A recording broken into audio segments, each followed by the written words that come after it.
Right now, we're now joined by international affairs expert based in Tel Aviv, Israel, Mr. Tom Gross. Tom, thanks so much for being so patient there, for waiting for us. I know we've had you online for a couple of minutes there. Appreciate it.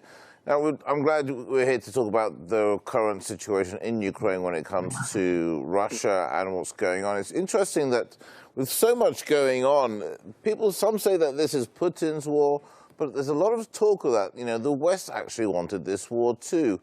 What do you make of it all? Well, yes, hello. Well, it's definitely Putin that invaded Ukraine. There's no doubt about that. And it's Putin that needs to be held to account, and it's Russia that's committing some outrageous acts, and the war needs to stop. But Putin, he didn't just wake up one day and decide to invade.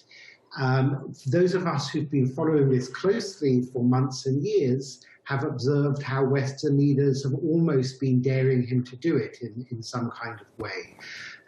Not just rhetoric, but, for example, there were US troops in Ukraine until last month. And just to remind people, Ukraine borders Russia. And in fact, there were US troops training Ukrainian troops at that base that was bombed by Russia in Western Ukraine yesterday. The French and German media reported that. I didn't see the British and American media mention that. And in last month in the Munich Security Conference, American Vice President Kamala Harris also said that Ukraine should join NATO.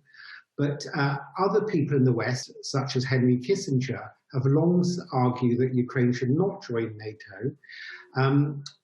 There's an interesting piece that Kissinger wrote in the Washington Post a few years ago that is circulating around the media again. And I just extracted a quote, if I can just read it for a second to you.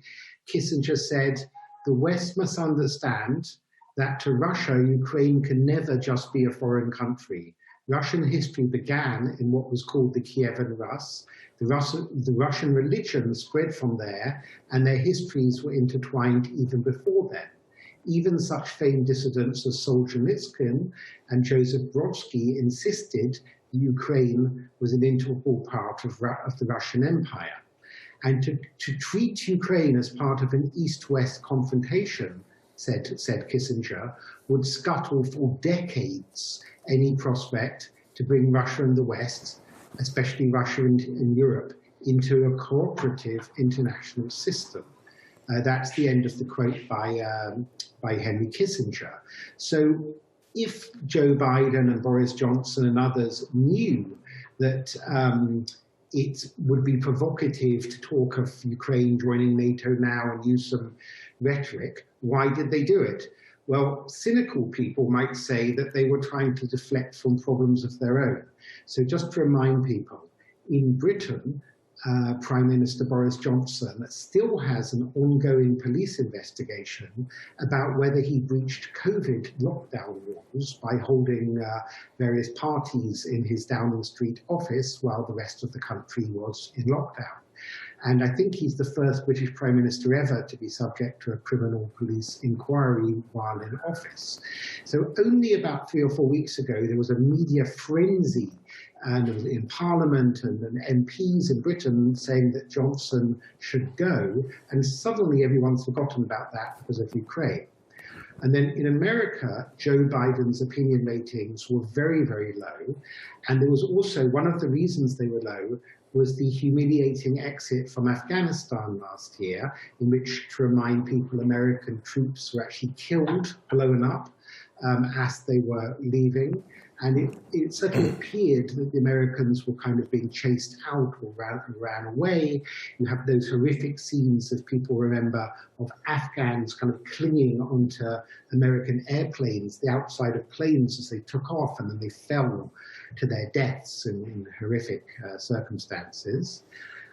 So what you now have, rather brilliantly, is the West asserting itself without actually having to lose any troops itself. They have the Ukrainians fighting for them.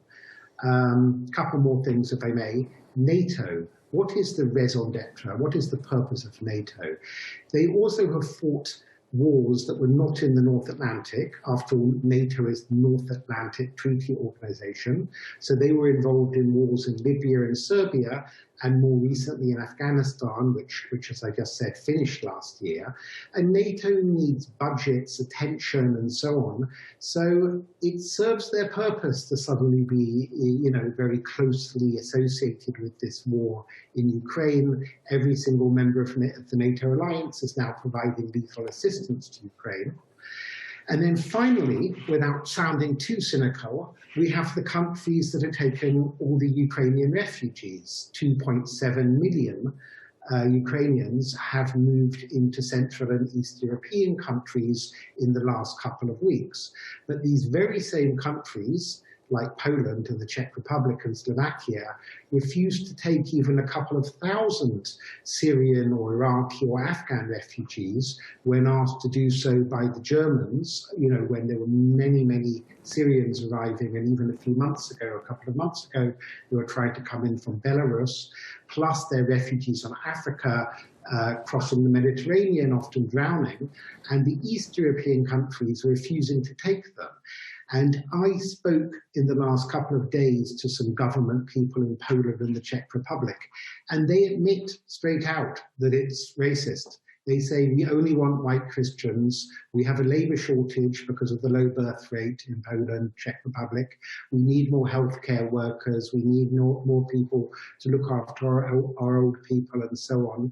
And we don't want Syrians or Iraqis or Black Africans to do it. But yes, we'll have Ukrainians, which is why countries like the Czech Republic are offering free accommodation, free healthcare, retraining, and so on, to Ukrainians, as if they're never going to leave, because maybe they don't want them to leave, even if there's a ceasefire tomorrow. So there's a lot else going on here besides just Putin. I mean, obviously Putin's primarily to blame, no doubt about it, and he should be held to account, but he's not the only one who maybe benefits somehow from this war.